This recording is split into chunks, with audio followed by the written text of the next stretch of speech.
The simple fact that you're standing here listening to me means you've made a glorious contribution to science.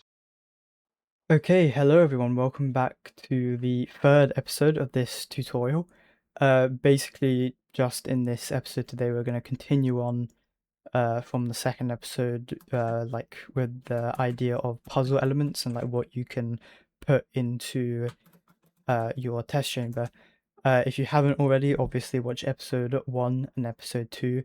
Episode 1 is particularly important for this video in particular.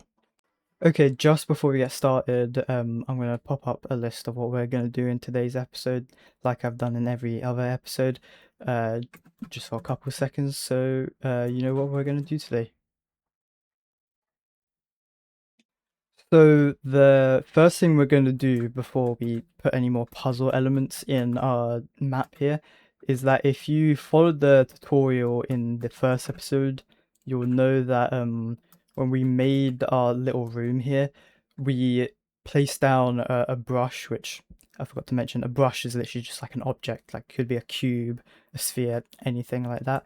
But when we placed down the brush, we hollowed it out, and Hammer still treats that brush as one entire entity, so we can't exactly modify it like the way we want to, because it's just one massive thing.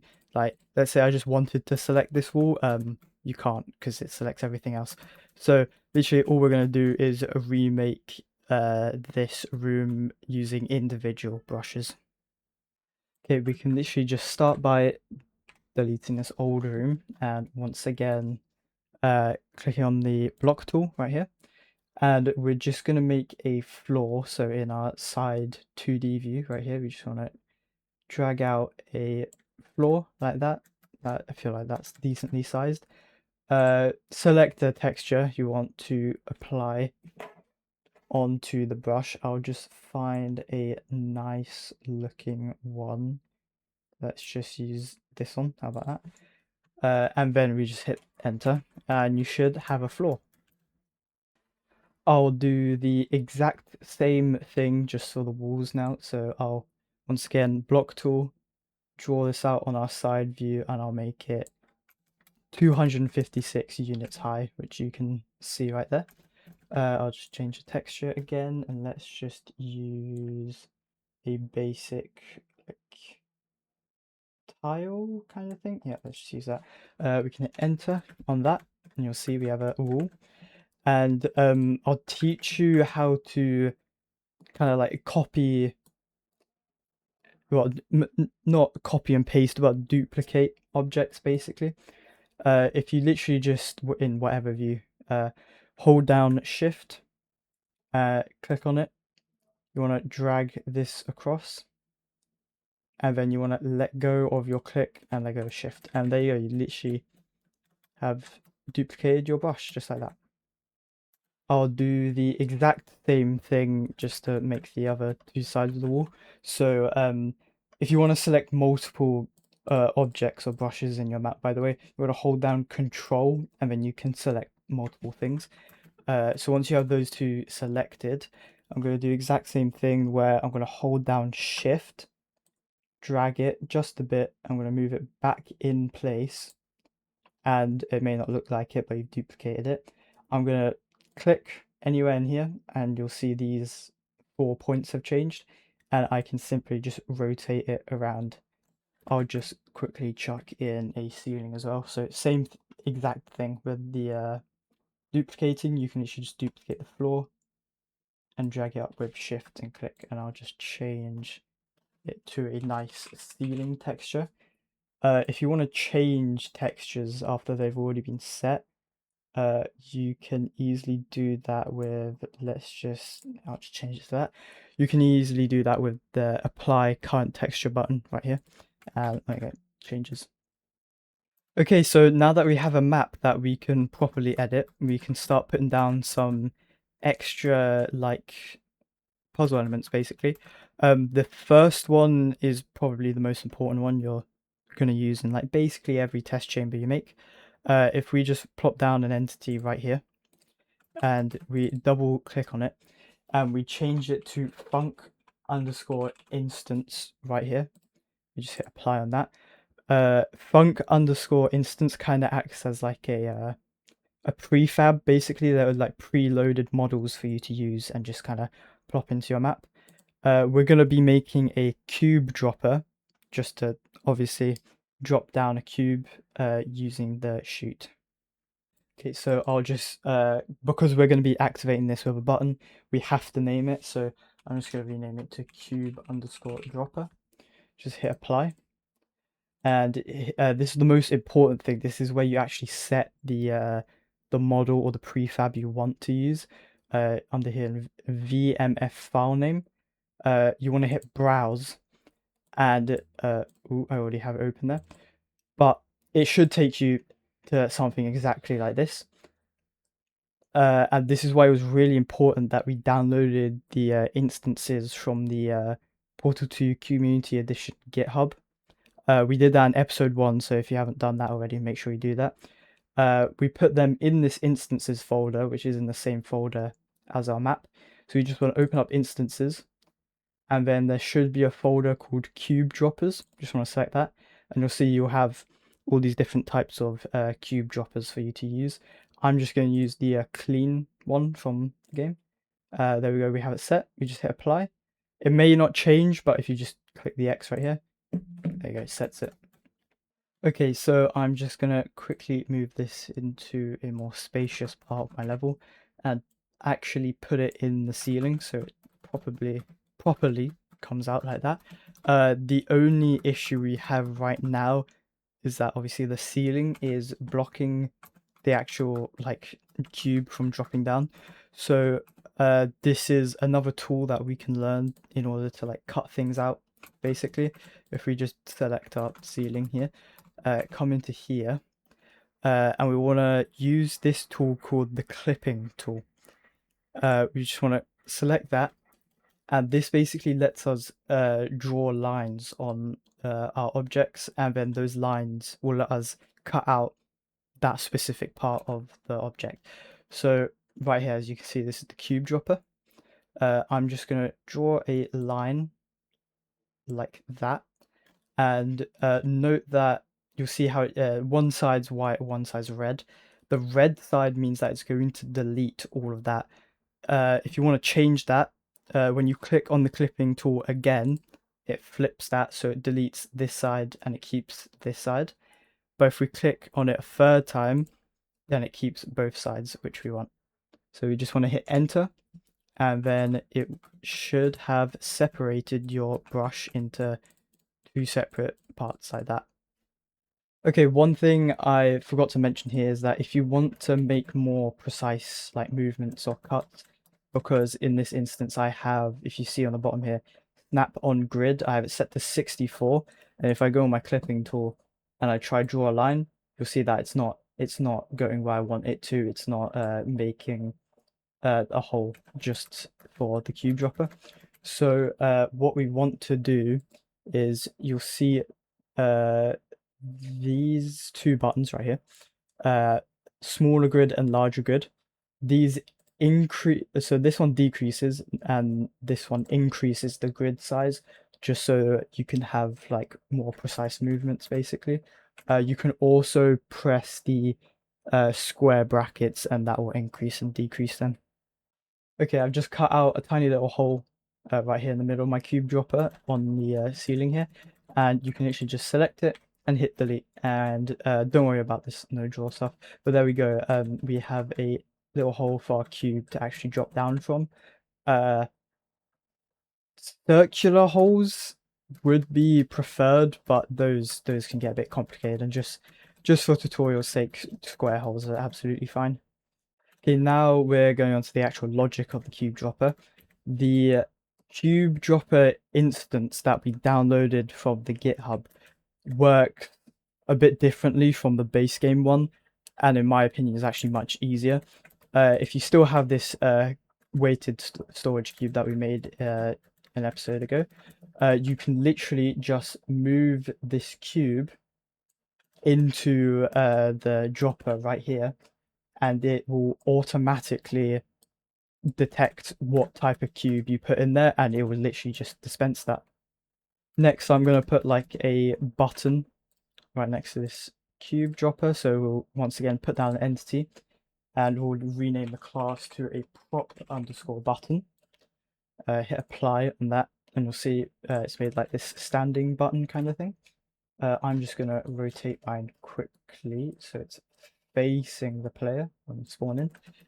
And once again, it works a bit differently, the cube dropper, because of the community edition instance we use. But literally all we want to do is double click on the button that we've made. We can go over to outputs. Let's add a new output. And we can once again do on pressed.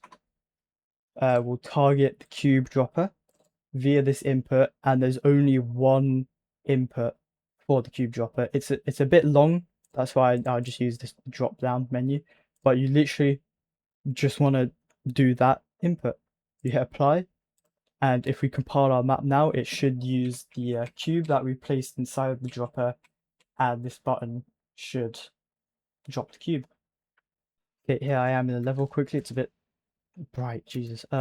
But you'll see that we have our little companion cube in the dropper now, and if we hit the button, it dispenses our cube, just like that. Now we can pick it up and put it on the button. And it should have automatic respawning applied to it just by default. So if we hit the button again, it fizzles out our other cube and we get a new one. Okay, another thing I wanted to go over in this episode is signage for your door. So those little dots that go across the floor and then to or wherever they activate. We can do this by using the apply overlays tool right here. And we want to go over to our current texture, hit browse, and we want to look for, not that, we want to look for a very specific texture. Okay, yeah, it's this texture right here. I mean, there's no difference between these two, indicator lights floor and indicator lights wall. You can use whatever, but like just like for cleanliness, I guess you could say, use this one for the floor and use that one when you're doing it on the wall. But I'll select this texture right here, and I know one thing that kind of makes the overlays bug out a little bit is you have this little button turned on at the top called texture lock.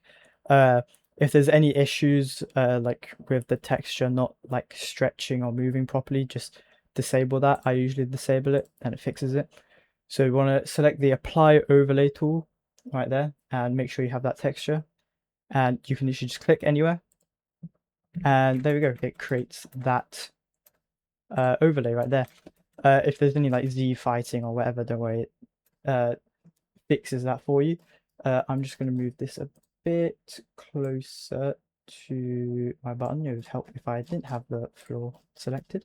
Okay, overlay, just move that a bit closer. And I'll probably just make a line using these overlays and up the wall, and then I'll show you how to do the signage thing. Okay, I've just made myself a little trail of like lines here. Now it's really important that you group these lines here, or else this won't work. You can once again just select all of them using or holding down Control, and then hold down Control and then press G, and then that just groups them all together.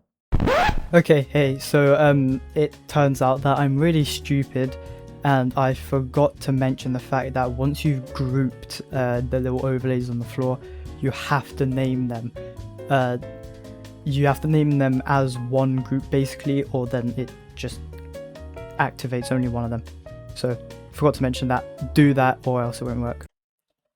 Now you can make the actual like signage thing using an overlay as well, but that's just a bit more complicated in my opinion. So I'm gonna do the entity version. Literally all we need to do is once again chuck down an entity. Let's change the class of this to prop_indicator panel. Just select that, hit apply, and you'll see in our scene it changed. I'm just gonna move this onto the wall quickly. Okay, now that we have this in place, the next thing we want to do is add a frame to it, because this is just like the screen. Although if you've seen on the indicator panels, they have like just a small frame around them. So what we are going to do is once again chuck down an entity. This time though, we're going to name it to a prop_static. And basically what this does is it lets you choose from like any model in the game basically. So we literally just want to change world model. We hit browse and you should get a window like this, and you'll see like every single model in the game that you can just choose from and put in your test chamber. Under here in filter, you want to search up frame. There we go. Sign_frame01 or sign_frame02, depending on how many indicator lights you have. I have one, so I'm going to use this frame01. You can just double click on it, hit apply, and you'll see it changes to that model. And I'll just line this up with the screen that we have here, so it's just kind of flush with the wall and everything.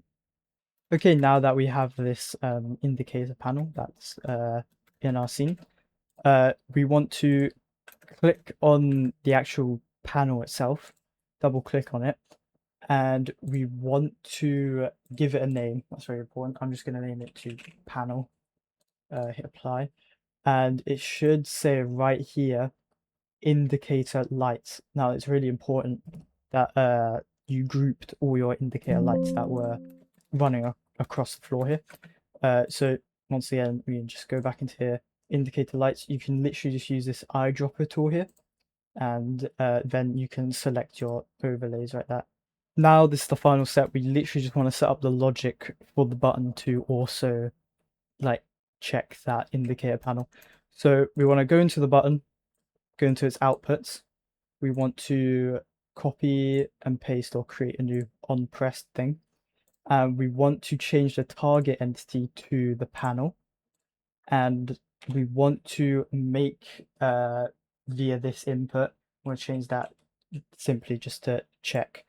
And if we copy and paste this again and change it to unpressed, then we can change this to uncheck, just like that. Okay, so now we're in our test chamber, so we should be able to drop ourselves a cube, and when we put it on the button, it opens the door and it activates all this signage, just like that. And there we go. I hope this was a good tutorial to get you started with all these test chamber elements. The instances are really going to be your friend here. Look into those. They basically cover every single element in the game. But yeah, I hope this helped, and I'll see you in the next one.